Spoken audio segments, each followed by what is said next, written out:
I have often puzzled and puzzled about what it must be like to go to sleep and never wake up. As a child, when your sense of self and of time became sophisticated enough for you to realize you were mortal. Then the best way to deal with death, really, I don't know. I wouldn't say that I'm afraid of dying.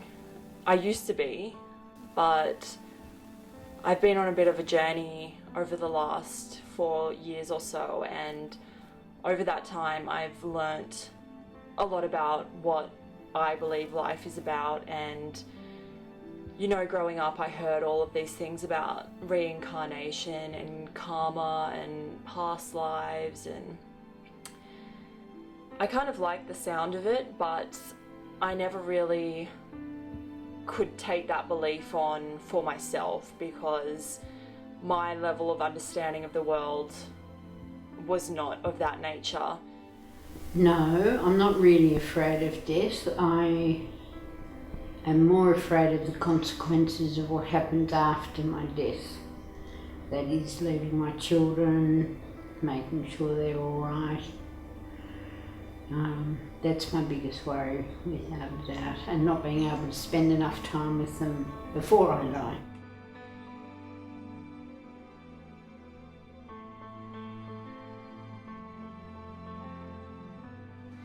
I think it's just, I'm afraid of not knowing, kind of.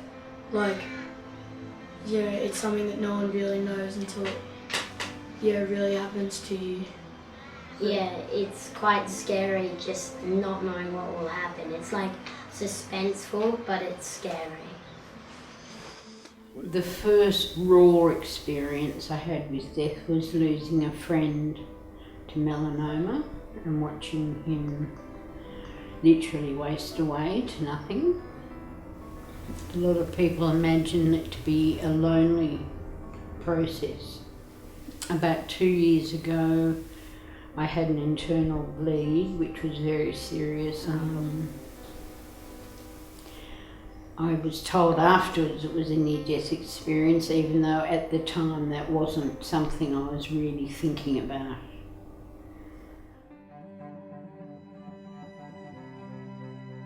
I went through a period where I was researching heavily cryogenics and basically wanted to be frozen before dying so that I could then be resurrected at some unknown point in the future once they had found the technology and the medicine to bring back or heal whatever it is that ends up taking me in this life, so that I could be around when technology is really infiltrated into our society and a part of everything.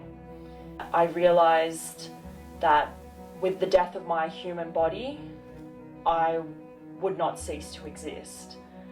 I started to get a better understanding that my consciousness, my soul, whatever you want to call it, has existed for a time that I can't even put into words and will exist infinitely.